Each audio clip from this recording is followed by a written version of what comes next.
తిరుపతి జిల్లా చంద్రగిరి మండలం నర్సింగాపురంలో పరువు హత్య చోటు చేసుకుందనే అనుమానాలు వెల్లువెత్తుతున్నాయి. ముఖ్యంగా ఏదైతే నర్సింగాపురం గ్రామానికి చెందిన మైనర్ బాలిక 4వ తేదీ ఆత్మహత్య మరణించిన అనుమానాస్పద స్థితిలో మరణించడం, ఆ తర్వాత ఆ కుటుంబం సభ్యులు ఆ అమ్మాయి మృతదేహాన్ని ఖననం చేయకుండా కాల్చివేయడం కూడా జరిగింది. ఈ నేపథ్యంలో ఆ అమ్మాయి స్నేహితుడు, ఆ అమ్మాయి ప్రియుడు అయిన ఏదైతే మిట్టపాలెం సమీప గ్రామమైన మిట్టపాలెంకి చెందిన అజయ్ ఈ విషయం మీద పోలీసులకు కంప్లైంట్ ఇవ్వడంతో పోలీసులు నిన్న ఆ మృతదేహాన్ని ఏదైతే అక్కడున్న అవశేషాలను తీసుకెళ్లి ఫోరెన్సిక్ ల్యాబ్కు పంపించారు. అదేవిధంగా ప్రస్తుతం చంద్రగిరి పోలీస్ స్టేషన్లో అమ్మాయి తల్లిదండ్రులు, అమ్మాయి తల్లి, అమ్మాయి తాత చంద్రగిరి పోలీసులు అదుపులో ఉన్నారు. వారు విచారణ చేస్తున్న నేపథ్యం ఇది. అసలు ఎందుకు ఇష్యూ చోటు చేసుకుంది, ఆ అమ్మాయి మరణం వెనుక కారణాలు ఏమంటే కేవలం తన ప్రేమను, తాను ఆ అమ్మాయిని ప్రేమించడం వల్లనే ఆ అమ్మాయిని వాళ్ళ కుటుంబం దారుణంగా హత్య చేసిందని అజయ్ అంటున్నాడు. ప్రస్తుతం మనతో అజయ్ ఉన్నాడు. అసలు అజయ్, ఆ అమ్మాయికి నీకు ఎలా పరిచయము,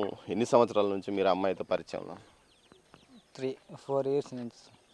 అమ్మాయి ఇప్పుడు ఇంటర్ ఎన్నో తరగతి ఏం చదువుతుంది? ఇంటర్ సెకండ్ ఇయర్ చదువుతుంది. అంటే అమ్మాయి 9వ తరగతిలో ఉన్నప్పుడు నీకు పరిచయం. పరిచయం. ఆ తర్వాత ఏం జరిగింది? ఎప్పుడు మీరు అమ్మాయితో వెళ్ళిపోయారు, బయటికి వెళ్ళిపోయారు, ఆ తర్వాత ఆ అమ్మాయి ప్రెగ్నెన్సీ అయిందని వార్తలు కూడా వస్తున్నాయి. అది ఎంతవరకు నిజం? నేను 10th ఉన్నప్పుడు, ఆ అమ్మాయి 10th ఉన్నప్పుడు ఇద్దరం కలుసుకొని తోడుకొని పొడిచాను.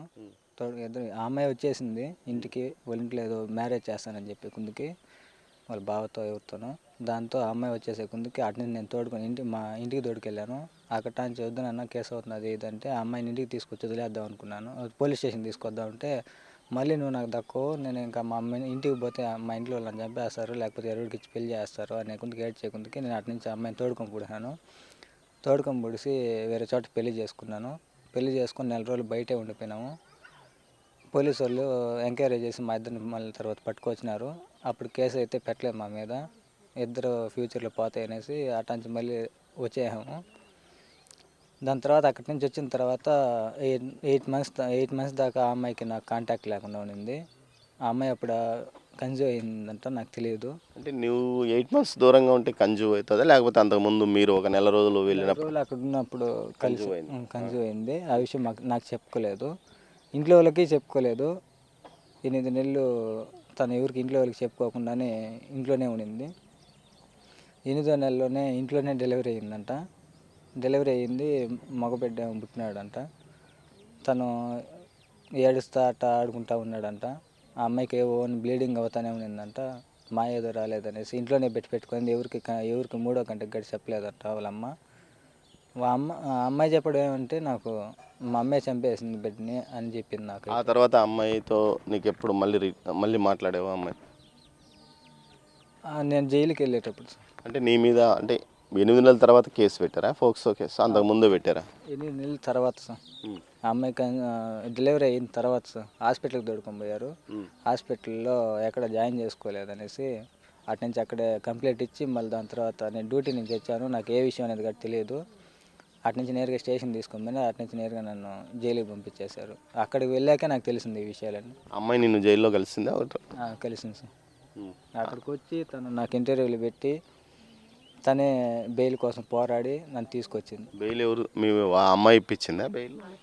ఇంట్లో వాళ్ళు ఎంత చేశారు, కాకపోతే అమ్మాయి కొద్దిగా సపోర్టింగ్ చేసింది. మరి ఈ వారం క్రితం 4వ తేదీ ఆ అమ్మాయి సూసైడ్ అని చనిపోయిందని అంటున్నారు. అంటే ఆ అమ్మాయి వాళ్ళ అమ్మ చంపిందని నువ్వు అంటున్నావు. అసలు ఏమన్నా ఈ మధ్య నీతో మాట్లాడింది అమ్మాయి? మాట్లాడాను సార్. ఏం చెప్పింది? మొన్న ఒకసారి వాళ్ళ తాత, వాళ్ళ మామ, వాళ్ళ అమ్మ ఆ అమ్మాయిని అంగడికి పంపించారంట. వాళ్ళది మిద్దె పైన ఇల్లు, అంగడికి పంపించారంట. అమ్మాయి స్లిప్ అయి పడిపోయిందంట. పడిపోయి నిలబడుకునే ముందుకి వాళ్ళు మాట్లాడుకునేందంట, దొంగచాటుగా ఎంటర్ అయిందంట.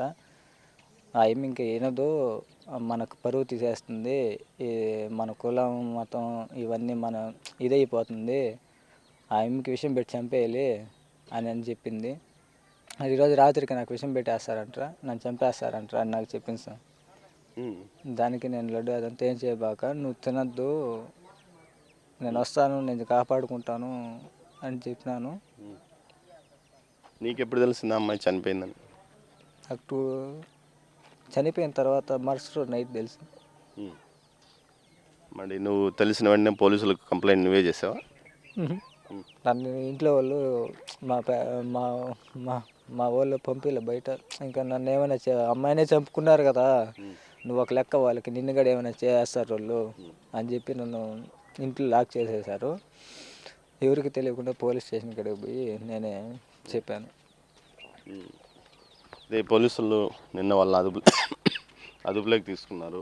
ఏమైనా విచారణలో తెలియదంటున్నా, ఏం చెప్పారా నీకేమైనా పోలీసులు? నాకేం చెప్పలేదు సార్, నాకు ఇంకా ఏం తెలియదు. అమ్మాయి 10th ఉన్నప్పుడు నువ్వు అమ్మాయితో బయటికి వెళ్ళా అంటే తోడుకొని వెళ్ళావు. సరే, అప్పుడు అమ్మాయి మైనర్ అని తెలుసు కదా, నువ్వు డిగ్రీ వరకు చదువుతున్నావు కదా, ఇట్లా బయటికి వెళ్ళడం తప్పని తెలియదా నీకు? తెలుసు కానీ సార్, కానీ దక్కదని తనని వేరే వాళ్ళు పెళ్లి చేయడం కూడా తప్పే కదా సార్. అప్పుడు ఆ అమ్మాయికి పెళ్లి చేయడం తప్పనేది కాదు, నువ్వు చదువుకున్నావు, నువ్వు డిగ్రీ వరకు చదువుకున్నావు, ఈ విధంగా మైనర్ అమ్మాయితో వెళ్తే కేసు అవుతుందని నీకు తెలుసు కదా. ఈ కేసుల గురించి తెలుసు సార్ నాకు. అంటే నువ్వు డిగ్రీ వరకు చదువుకున్నావు, ఫోక్సో కేసు, ఈ చట్టాల గురించి ఏం తెలియదు? ఫోక్సో గురించి అంతకు తెలుసు సార్. అప్పుడు నార్మల్గా కేసులు అవుతాయని తెలుసు కానీ ఈ ఫోక్సో ఇవన్నీ తెలియదు, మాకు తెలియదు. ఇప్పుడు ఆ అమ్మాయి తల్లి నీతో ఎప్పుడైనా గొడవకు దిగిందా? తరచుగా అమ్మాయిని కొట్టడం, హింసించడం. నీతో డైరెక్ట్ ఎప్పుడన్నా మాట్లాడి ఉంటుంది సార్, నాతో మాట్లాడి నన్ను తిడతా ఉంటుంది. బట్ అది ఇదని డైరెక్ట్గా నీ దగ్గరకు వచ్చి నీతో గొడవ ఎప్పుడన్నా ఎప్పుడు గొడవ పెట్టుకోలేదు సార్. మీ ఇంట్లో వాళ్ళ మీద గొడవ పెట్టుకుందా? లేదు సార్. మరి ఇంకా అమ్మాయి తల్లి చంపిందని నువ్వు ఎట్లా ఆరోపిస్తావు? ఆ రోజు నైట్ వాళ్ళ నాన్న నాకు ఫోన్ చేశారు సార్, 3వ తేదీ నైట్. ఆ అమ్మాయి ఇంట్లో రచ్చ జరిగింది. ఆ అమ్మాయితో మాట్లాడాము. ఆ అమ్మాయి వాళ్ళ నాన్న కాడి నుంచి నాకు ఫోన్ చేయించింది. ఆ అమ్మాయిని జైలు నుంచి బయట వస్తానే వాళ్ళ ఇంట్లో రచ్చలు జరుగుతూనే ఉన్నాయి. ఒకటి ఇంకా మాట్లాడుతున్నావు, కలుస్తున్నావు, నేను ఒకటితో వెళ్ళిపోతాను, నేను పెళ్లి చేసుకుంటాను, నాకు వేరే ఎవరిని ఇచ్చేసినా కానీ నేను ఒప్పుకోను నేనే అనేసి మాట్లాడే రోజు ఇంట్లో రచ్చలు జరుగుతూ ఉన్నాయంట. అందుకనేసి వాళ్ళ నాన్న పోయేసి ఫోన్ చేశాను నాకు 1 గంట కాడ. ఫోన్ చేసి, నాకు పెద్ద కూతురు అంటే ప్రాణం రా, నీకు ఇచ్చి చేస్తాను, నువ్వు ఎట్టు పోషిస్తావు, నీకు ఎంత వస్తుంది అన్నీ అడిగారు. నేను అన్నీ చెప్పాను, బాగా చూసుకుంటాను, నాకు తల్లి లేదు, మా అమ్మ చనిపోయింది, మా అమ్మలాగా చూసుకుంటా, నాకు ఇచ్చి పంపించాను, నేను చూసుకుంటాను, ఇప్పుడే తీసుకొచ్చి వదలమంటారు అని కూడా అన్నీ అడిగినారు నన్ను. అన్నీ నేను చెప్పినాను. అంటే ఆ రోజు నైట్ అందరూ నా కూతురుతో మాట్లాడి ఫోన్ చేస్తానని చెప్పినాడు సార్. దాని తర్వాత ఫోన్ చేయలేదు. ఆ రోజు మార్నింగ్ 4వ తేదీ మార్నింగ్ నాకు మెసేజ్ చేసింది 11:30 దాకా. మొత్తం మీద ఆ అబ్బాయి చెప్తున్నది ఏమంటే, ఆ అమ్మాయి ఇష్యూకి సంబంధించి ఆ అమ్మాయి తనను చంపుతారని ఎవరైతే ఆ మైనర్ బాలికకు సంబంధించి తల్లిదండ్రులు చంపడానికి ప్లాన్ చేశారో, ఈ నేపథ్యంలో తనకు మెసేజ్ చేసింది. ఈ విషయంలో తానే పోలీసులకు ఫిర్యాదు చేశానని అజయ్ అంటున్నారు. అజయ్ యొక్క అమ్మమ్మ కానీ మేనమామ ఉన్నారు. అజయ్ది నెత్తకుప్పం అయితే చిన్న వయసులోని తల్లి మరణించడంతో అమ్మమ్మ మేనమామ కలిసి పెంచుకున్నారు. అంటే ఇంతకుముందు పోక్సో కేసు కింద అరెస్ట్ అయినప్పుడు మీరే బెయిల్ మీద తీసుకొచ్చారు. అప్పుడు మీ అబ్బాయికి చెప్పలేదా ఇంకా స్టాప్ చేయండి గొడవ? వద్దని చెప్పాము, ఇంక పోవద్దు, అటు పోవద్దు, రావద్దు, ఇంక వదిలేరా, ఇంక మర్చిపో అని చెప్పాము. అయినా కానీ ఏదో వీళ్ళు ఫోన్లలో ఏదో చేసుకుంటారు, మళ్ళీ ఏడబోస్తారు, ఏం వస్తారో తెలియదు. మళ్ళీ ఆడికి పోయడం ఏమి లేదు. అప్పుడు మీ మీద గొడవకు వచ్చిందా మీ ఇంటి మీదకి? కానీ వచ్చింది, పోలీసు వాళ్ళనే తోడుకోండి, ఇక్కడికే వచ్చి మన ఇంటి మీదకే ఎక్కడికే పోలీసు వాళ్ళని తోడుకొని. మీ మీద ఏమన్నా అప్పుడు గొడవ చేశారంటే వాళ్ళ నాన్నని నన్ను కూడా కొట్టారు. అంటే ఈ పరారు అయిపోయినప్పుడు, పాపను తీసుకెళ్ళిపోయినప్పుడు నన్ను కొట్టినారు, వాళ్ళ నాన్న కొట్టారు. అంటే వాళ్ళు ఏడున్నారు చెప్పు అని వాళ్ళు కొట్టారు. మాకు దొరకలేదు, మేము ఏడున్నాం ఎతకుతున్నాము, మళ్ళీ నమ్మండి ఎతకుతున్నాము అని చెప్పి మా బండ్లోంచి పిల్లకాయలను తీసుకెళ్ళి ఏడాడినా ఎతికినాము, మాకు దొరకలేదు. మళ్ళీ లాస్ట్లో పోలీసు వాళ్ళు నాయుడుపేట పక్క ఎండ ఉన్నారు వీళ్ళు, అంటే వాళ్ళే పట్టినారు, వాళ్ళే పట్టుకొచ్చి. ఇప్పుడు చిన్న వయసు కదా అబ్బాయిది, అమ్మాయిని ఇటు తీసుకెళ్ళడం తప్పని నువ్వు ఆ రోజు చెప్పినాం సార్.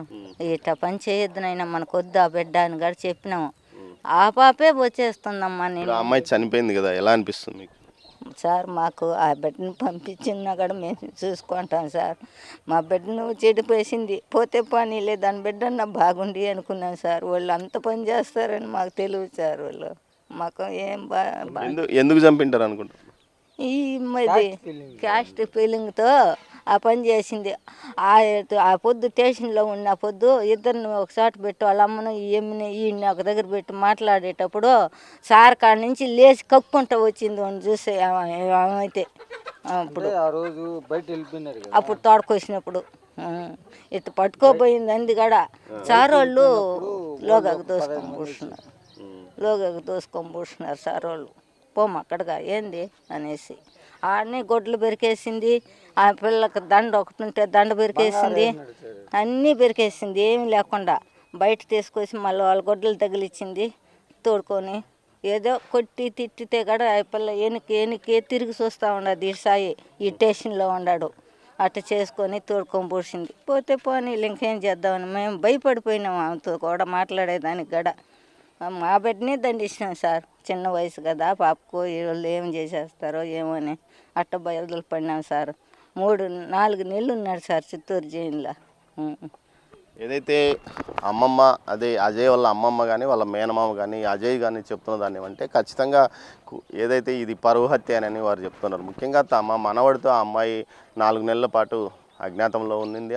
నెల రోజుల పాటు అజ్ఞాతంలో ఉంది. ఈ సందర్భంగా ఆ అమ్మాయి గర్భవతి అయిన తర్వాత ఆ అమ్మాయిని ఏదైతే డెలివరీ అయిన తర్వాత చంపేశారు పుట్టిన బాబును. ఆ తర్వాత ప్రస్తుతం ఏదైతే 4వ తేదీ ఈ హత్య చేశారు. ఆ అమ్మాయి హత్య చేసిన వెంటనే మృతదేహాన్ని ఎక్కడ పోలీసులు పంచనామా చేస్తారు, పోస్టుమార్టం నిర్వహిస్తారనే భయంతోనే మృతదేహాన్ని కాల్చివేశారని కూడా చెప్తున్నారు. దీనికి సంబంధించి తానే పోలీసులకు వెళ్ళి ఫిర్యాదు చేశానని అజయ్ అంటున్నాడు. అజయ్ తన వల్ల ఆ అమ్మాయి చనిపోయిందనే బాధతో విలవిల్లాడిపోతున్న పరిస్థితి కనిపిస్తుంది. మొత్తం మీద ఇది పోలీసులు తేల్చాల్సి ఉంది. ఫోరెన్సిక్ నిపుణుల ద్వారా అసలు విషయం బయటపడే అవకాశం ఉంది. ప్రస్తుతం పోలీస్ స్టేషన్లో ఏదైతే అమ్మాయి తల్లి, అమ్మాయి యొక్క తాత ఉన్నారు. దీనికి సంబంధించి పోలీసులు తాము దర్యాప్తు చేస్తున్నాము, విచారణ తర్వాత అన్ని వివరాలు బయట పెడతామని చెప్తున్నారు.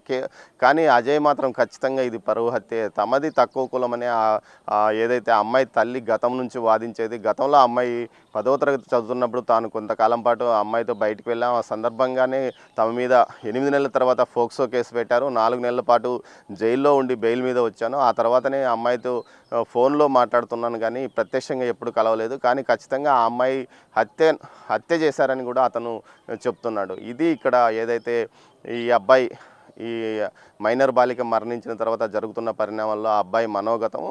అతను మాత్రం ఏదైతే తాను 3 సంవత్సరాల పాటు ప్రేమించిన అమ్మాయి ఈ విధంగా దారుణంగా హత్యకు గురైందంటూ ఆవేదనతో చెప్పుకొస్తున్న పరిస్థితి. Camera person పురుషోత్తంతో Damodar,